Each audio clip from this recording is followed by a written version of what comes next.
కన్నయ్యాస్ వరల్డ్కి స్వాగతం. మాతృదినోత్సవ శుభాకాంక్షలు. మాతృదినోత్సవాన్ని మొదలుపెట్టింది, ఆ తర్వాత రద్దు చేయాలని డిమాండ్ చేసింది అన్నా జార్విన్ గారు. ఆ కథ ఏంటో ఒకసారి మనం కూడా తెలుసుకుందాము. ప్రతి ఏటా 2వ ఆదివారం నాడు ప్రపంచవ్యాప్తంగా అనేక దేశాల్లో మదర్స్ డే నిర్వహిస్తారు. ఇది మనకు తెలిసిన విషయమే. అయితే 2022లో నుంచి కూడా 2022 నుంచి కూడా ఈ దినోత్సవాన్ని ప్రపంచవ్యాప్తంగా నిరాడంబరంగా జరిపించుకోవాలని మనము అనుకుంటున్నాము. ఈ దినోత్సవాన్ని ప్రారంభించిన మహిళ కానీ ఈ నిరాడంబరాన్ని చూస్తుంటే సంతోషించేవారు.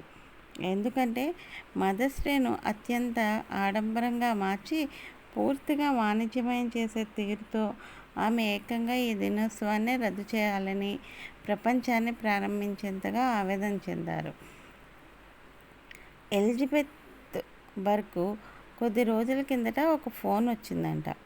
ఫోన్ చేసిన వారు ఆమె కుటుంబ చరిత్ర అడిగారు. దాంతో ఆమె ఎవరో మోసగాళ్లే కాల్ చేశారని అనుకున్నారు. నా ఐడెంటిటీని ఎవరో దొంగిలించారు, ఇక నా డబ్బును నేను మళ్ళీ కళ్ళజోడడం కష్టమే అనుకున్నారు. నిజానికి అది మోసగాళ్ళు చేసిన కాల్ కాదు, కుటుంబ చరిత్రను పరిశోధించే ఒక వ్యక్తి. ఆమెయే ఈ అన్నా జార్విన్ అన్నమాట. అన్నా జార్విన్ బంధువుల కోసం వెతుకుతూ చేసిన ఒక ఫోన్ కాల్ అది. అన్నా జార్విన్ అంటే సుమారు శతాబ్దం కిందట అమెరికాలో మదర్స్ డేను తొలిసారి స్థాపించిన మహిళ. అన్నా జార్విన్ తన తల్లిదండ్రులు 13 మంది సంతానంలో ఒకరు. ఈ 13 మందిలో 9 మంది చిన్నతనంలోనే మరణించారు. ఇక మిగిలిన నలుగురిలో అన్నా జార్విన్ పెద్దన్న ఒకరికే పిల్లలు ఉన్నారు. అందులోనూ చాలామంది చిన్నతనంలోనే టీబీ ఇతర కారణాలతో చనిపోయారు. ఆయన చిట్ట చివరి వారసురాలు 1980లో మరణించారు. దీంతో మై హెరిటేజ్కు చెందిన ఎలిజబెత్ జెడ్లాండ్ జార్విన్ కుటుంబ కజిన్స్ వారి సంతానాన్ని శోధించడం ప్రారంభించారు. అందులో భాగంగానే ఎలిజబెత్ బర్కు ఫోన్ చేశారు. బర్ తొలుత అది మోసగాళ్ళ ఫోన్ కాదని రకరకాలుగా నిర్ధారించుకొని ఆ డబ్బుకు ప్రమాదమేమీ లేదని నమ్మిన తర్వాతే జెట్లాండ్లో మాట్లాడారు. అలా మాట్లాడుతున్న ఆమె అన్నా జార్విన్ కానీ ఆమె తోబుట్టువులు కానీ కాలక్రమంలో మదర్స్ డే జరుపుకునేవారు కాదని చెప్పారు. తాను ఏ స్ఫూర్తితో మదర్స్ డే నిర్వహించి తలపెట్టానో అది కాస్త పక్కదారి పట్టి పూర్తిగా వాణిజ్యమయం కావడంతో జార్విస్ మదర్ డేని జరుపుకోవడం మానేశారని చెప్పారు. అన్నా జార్విన్ తల్లి పేరు అన్రీన్స్ జార్విన్. తల్లి నుంచి వచ్చిన ఆలోచనే ఈ మదర్స్ డేకు కారణమైందనమాట. అమ్మ కోసం ఒక ప్రత్యేకమైన రోజు ఉండాలన్న ఆలోచన జార్విన్కు తన తల్లి నుంచి వచ్చింది. జార్విన్ తల్లి ఇతర తల్లులను చైతన్యపరుస్తూ వారు తమ పిల్లల భవిష్యత్తు గురించి జాగ్రత్తలు తీసుకునేలా చేసేవారని చరిత్రకారిణి వెస్ట్ వర్జీనియా వెస్లియన్ కాలేజీలో ప్రొఫెసర్గా క్యాథరిన్ ఆంటోలియన్ చెప్పారు. ఆమె తల్లి గురించి ప్రొఫెసర్ క్యాథరిన్ ఆంటోలియన్ చెప్పారనమాట. ఈ విధంగాను అమ్మలు చేసే పనికి గుర్తింపు ఉండాలని ఆమె భావించేవారు. 1858లో ఆమె మదర్స్ డే వర్క్ క్లబ్ ప్రారంభించినప్పటి నుంచి మెథడిస్ట్ ఎపిస్కోపల్ చర్చి కార్యక్రమాల్లో చురుగ్గా ఉండేవారు. మదర్స్ డే వర్క్స్ క్లబ్లు శిశుమరణాల రేటు తగ్గించడానికి బాగా పనిచేసేవి. అప్పటికి పశ్చిమ వర్జీనియాలో క్రాఫ్టన్ ప్రాంతంలో శిశుమరణాల రేటు అధికంగా ఉండేది. ప్లేగు ఇతర అంటువ్యాధుల కారణంగా పిల్లలు చనిపోతూ ఉండేవారు. ఆమెకు కూడా 13 మంది సంతానమైనప్పటికీ అందులో 9 మంది శిశువులు చిన్నతనంలోనే మరణించడం జరిగింది. అమ్మకు తన ఆశయాన్ని కొనసాగిస్తానని మాట ఇచ్చిందనమాట. 1905లో ఆమె మరణించినప్పుడు ఆమె చుట్టూ ఉన్న మిగిలిన 9 పిల్లల్లో అన్నా జార్విన్ అత్యంత బాధతో తన తల్లి స్ఫూర్తి కొనసాగిస్తానని మాటిచ్చారని ఆంటోలిని చెప్పారు. అయితే అన్నా జార్విన్ తల్లి ఇతరుల జీవితాలు మెరుగుపడేలా అమ్మలు చేసే పనికి గుర్తింపు దక్కాలని, అందరూ సెలబ్రేట్ చేసుకోవాలని కోరుకునగా, అన్నా జార్విన్ మాత్రం అత్యుత్తమ మాతృమూర్తి ఎవరైనా ఆమె మీకు తల్లే అనే భావనతో ఈ మదర్స్ డేని జరపడం ప్రారంభించారు. అందుకే ఇది మదర్స్ డే అని బహువచనంతో కాకుండా మదర్స్ డే అని ఏకవచనంతోనే ఉంటుంది. తన జీవితాన్ని మీకోసం అంకితం చేసిన మీ తల్లిని గౌరవించే రోజు ఇది అనేది అన్నా జార్విన్ అభిప్రాయం. మే 2వ వారమే ఎందుకు జరుపుకుంటామంటే 1905లో అన్నా జార్విన్ తల్లి మరణించిన తర్వాత 3 ఏళ్లకు అంటే 1908లో తొలిసారి గ్రాఫ్టన్ మెథడిస్ట్ చర్చిలో మే 2వ ఆదివారాన మదర్స్ డే నిర్వహించారు. అన్నా జార్విన్ 2వ ఆదివారాన్ని ఎంచుకోవడానికి కారణం ఆమె తల్లి మరణించిన మే 9వ తేదీకి 2వ ఆదివారం సమీపంలో ఉండడమే కారణం. ఆ తర్వాత మదర్స్ డే ప్రాచుర్యం విపరీతంగా పెరిగింది. 1910లో వెస్ట్ వర్జీనియా రాష్ట్రంలో మదర్స్ డేకు సెలవు ఇచ్చారు. 1914కి వచ్చేసరికి ఏకంగా అమెరికా వ్యాప్తంగా ఆ రోజును జాతీయ సెలవు దినంగా ప్రకటించారు అప్పటి అధ్యక్షుడు వుడ్రో విల్సన్. అన్నా జార్విన్ ఈ వేడుకలను ఎప్పుడూ వాణిజ్యపరంగా కోరుకున్నప్పటికీ కొద్ది కాలంలోనే ఇవి పూర్తిగా వ్యాపారంగా మారిపోయాయి.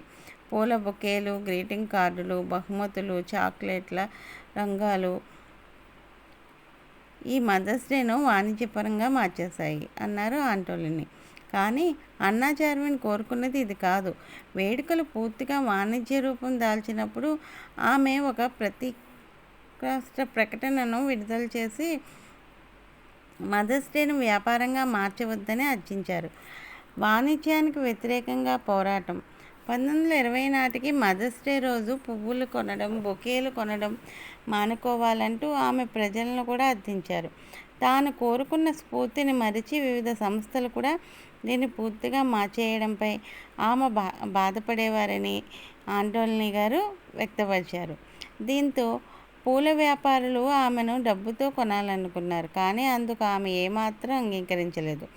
ఈ మదర్స్ డేను అడ్డుపెట్టుకుని లాభపడే మార్గం ఉన్నా కూడా ఆమె ఎన్నడూ అలాంటి పని చేయలేదని, అందురాలైన తన సోదరి లిలియాన్తో కలిసి ఆమె తన తండ్రి, సోదరుడి నుంచి వచ్చిన వారసత్వ ఆస్తిపై ఆధారపడి సాదాసీదా జీవితం గడిపారని ఆంటోలిని చెప్పారు. పైగా మదర్స్ డే వాణిజ్యంగా మారిపోకుండా పోరాడేందుకు అన్నా జార్విన్ సొంత డబ్బు ఖర్చు చేసేవారని ఆంటోలిని వ్యక్తపరిచారు. 1948లో అన్నా జార్విన్ గారు మరణించారు. మదర్స్ డేను జాతీయ సెలవు దినంగా ప్రకటించడానికి ముందు ఆమె మే 2వ ఆదివారం మదర్స్ డే అనే దానికి కాపీరైట్ తీసుకున్నారు. మదర్స్ డేను వాణిజ్యపరంగా నిర్వహించే వారిపై ఆమె కేసులు వేశారు. దీంతో కొన్ని సంస్థలు ఈ వేడుకలను జరిపేటప్పుడు మదర్స్ డేను బహువచనంగా వాడుతూ కాపీరైట్ నుంచి తప్పించుకునేవారు. 1944లో ప్రచురితమైన ఒక కథనం ప్రకారం అప్పటికి ఆమె వేసిన 33 కాపీరైట్ కేసులు పెండింగ్లో ఉన్నాయి. అప్పటికి ఆమె వయసు 80 ఏళ్ళు. కళ్ళు, చెవులు సరిగ్గా పనిచేసేవి కావు. ఫిలడెల్ఫియాలోని ఒక శానిటోరియంలో ఆమె ఉండేవారు. ఆమె సంరక్షణ కోసం కొందరు పూలు, గ్రీటింగ్ కార్డులు వ్యాపారులు ఆమెకు తెలియకుండా శానిటోరియానికి డబ్బులు చెల్లించేవారని ప్రచారంలో ఉంది. కానీ జార్విన్ మాత్రం ఆ వయసులో కళ్ళు కనిపించకపోయినా ఇల్లిల్లు తిరిగి మదర్స్ డే వేడుకలు వద్దంటూ సంతకాలు సేకరించేవారు.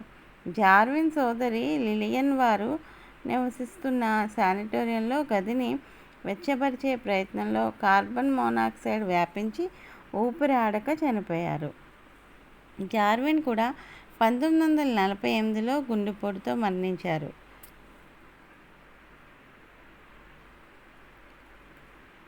ఈ నిరాడంబర మదర్స్ డేని చూస్తే ఆమె సంతోషించేవారు. అన్నా జార్విన్ మరో సమీప బంధువు జెన్ వున్క్ఫెర్, ఈమెకి 86 సంవత్సరాలు అప్పట్లో. ఆమె మాట్లాడుతూ మదర్స్ డే వ్యాపారంగా మార్చకుండా అన్న చాలా పోరాడారని, ఆమె సంపన్నురాలు కానప్పటికీ ఉన్న డబ్బంతా ఈ పోరాటానికే ఖర్చు చేశారని చెప్పారు. అన్న చివరి కాలంలో ఆమెకు కుటుంబీకులు, సమీప బంధువులు చూసుకోలేనప్పటికీ మరో రకంగా ఆమెను గౌరవించుకున్నారు. అన్నా జార్విన్ కుటుంబీకుల్లో తర్వాత తరాలు మదర్స్ డే జరుపుకోకుండా ఆమె పట్ల గౌరవాన్ని చాటుకుంటున్నాయి. మేం నిజంగానే మదర్స్ డేను ఇష్టపడడం అన్నారు జేస్ స్కుఫర్. ఒక మంచి సెంటిమెంట్గా దీన్ని భావిస్తాం, కానీ పూల బొకేలతో హడావిడి చేయడం, ఆడంబరంగా విందులకు వెళ్ళడం చెయ్యం అన్నారు. జేస్ ఆమె కజిన్స్ కూడా చిన్నప్పుడు తమ తల్లులు తమకు ప్రతిరోజు మదర్స్ డేయే అని చెప్పేవారన్నారు. కాగా మదర్స్ డే రోజు ఆడంబరాలు వద్దని అన్న అనుకున్న ఎన్నేళ్ల తరువాత ఇప్పుడు లాక్డౌన్ కారణంగా ఆడంబరాలు లేకుండా మదర్స్ డే జరుగుతుంది. ఇప్పుడు 2020లో. ఇప్పుడు కనుక అన్నా జార్విన్ గారు ఉంటే ఇలా షాపింగ్ హడావిడి లేకుండా మదర్స్ డే జరుగుతున్నందుకు అదే అసలైన మదర్స్ డేగా సంతోషించేవారని ఆంటోనీ అన్నారు. ప్రతి సంవత్సరం కూడా ఆడంబరాలు లేకుండా మదర్స్ డే అంటే ఓన్లీ సెకండ్ సండే మేయే కాదు, ప్రతిరోజు తల్లిదండ్రులకు, ముఖ్యంగా అమ్మకు ఇవ్వాల్సిన గౌరవం ఇస్తూ తన అడుగుజాడల్లో ముందుకు వెళ్దాము. అందరికీ మరొకసారి happy mother's day. Thank you for watching.